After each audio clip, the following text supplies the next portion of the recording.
I'm here at the European Development Days in Brussels, and with me is Klaus Rudischhauser, Deputy Director General at DG EuropeAid. Thanks to you very much for being here.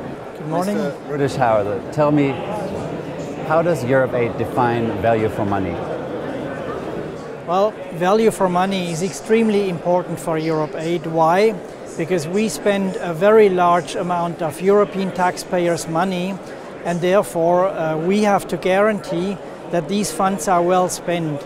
Now, that means that the projects have to have a high quality, they have to have high chances of success, and therefore we have put on into our procedures a whole range of approaches how to guarantee quality. This starts by a very good preparation of projects with a good dialogue with partners, project partners. We have an internal quality control process which is heavy, which is true, it takes time, but it guarantees that projects are well screened, and so when they start we already have a reasonable guarantee that they are based on best practice and on drawing consequences from previous projects.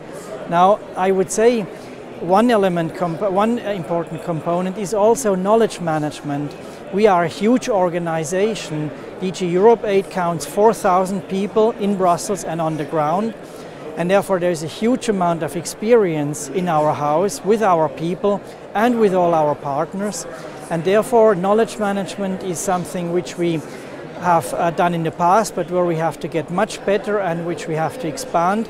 And certainly it's an area where we could actually work together with Devex. Tell us, how did you start operationalizing this idea of value for money, which over the last couple of years has become such a buzzword in international development? How have you changed structures within EuropeAid, procedures? What exactly has changed? Well, very important is monitoring during the project cycle. That means we have our system which is called results-oriented monitoring, which monitors projects during their lifetime. Then obviously we have a very significant evaluation activity, and we are trying to also then make sure that results of evaluations are fed into the quality control process again at the beginning. So monitoring and evaluation are very important, but what is even more important and where we are trying to improve now is to have a results-oriented approach from the very start, from the identification of the project, so that we look already at the identification of a project, what will be the results against which the projects will be measured. This is something which was done a little bit less in the past, but we think it's extremely important. And when we talk about results, we don't only talk about short-term results, outputs, we also have to talk about lasting impact. And lasting impact is even more difficult to measure than results.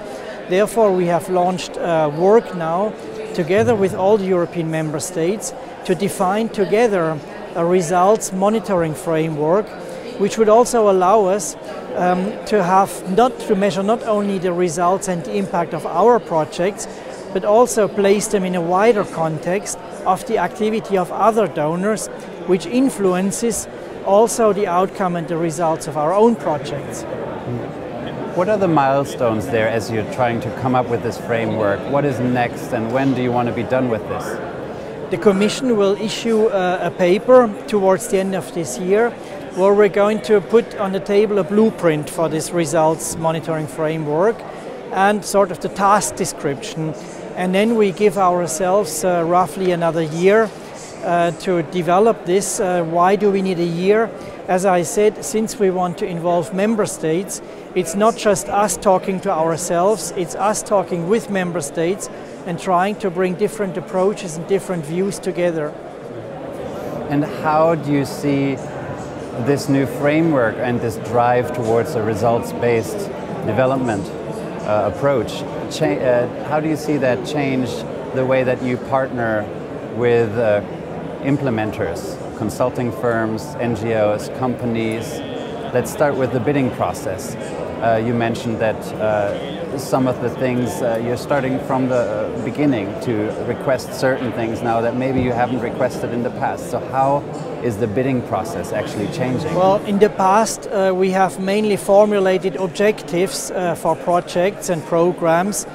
And so what we have to do is when we define the objectives, we have to make sure that we at the same time define what could be measurable results. There are projects where it's more difficult to measure results, but if you think about this at the very beginning, it's much easier than if you really only ask the question during the project or even less efficiently at the end of the project. So I think if we want to have a results orientation, which is more than just measuring output, it has to be at the start of the project definition, and that means, that means that it has to be part of the definition of the project with the partners, and also in looking at the wider context within which the project is taking place. Do you think that this focus on results favors larger implementing partners and maybe is a disadvantage for small NGOs and consulting firms that you might want to partner with, but that just can't deliver the scale or the return on investment that you might now be looking for? No, that should not be the consequence. I mean, it depends obviously how those who execute the project are structured, and if we talk about the big project, obviously what we normally would need would be partnerships or consortia. But they may include small operators and big operators. I think it's just important when you define the results that you expect, that it's clear what everybody has to contribute, and it's also clear for the partner organization, the partner country, what are the results that are being looked for. I think this is a very essential part, but I don't think it would have to have an impact on who does the project, provided that obviously the selection process is done in the best possible way, and that it's clear for those who are bidding what is expected from them. How do you think the drive towards funneling more foreign aid through partner governments, through governments in Africa, in Asia, in Latin America, how will that trend affect the way that you think about quality, about impact, about value for money, and about how to measure all of that? Well, the decision to give money or to channel money through a partner country or its institutions depends on whether these institutions are capable of properly carrying out procedures, of properly monitoring, and so that means do they have the capacity, and that's why with many governments we are still in the business of capacity building. But once we can actually channel money through them, then obviously we will assess at the beginning whether these capacities are considered sufficient, and then obviously accompany the process. I think a very good example for this is what we do through budget support. As you may know, the European Commission is very keen on budget support because it involves the partner country and the partner country's procedures and processes. So it's true that sometimes it means more monitoring, more dialogue, more follow-up.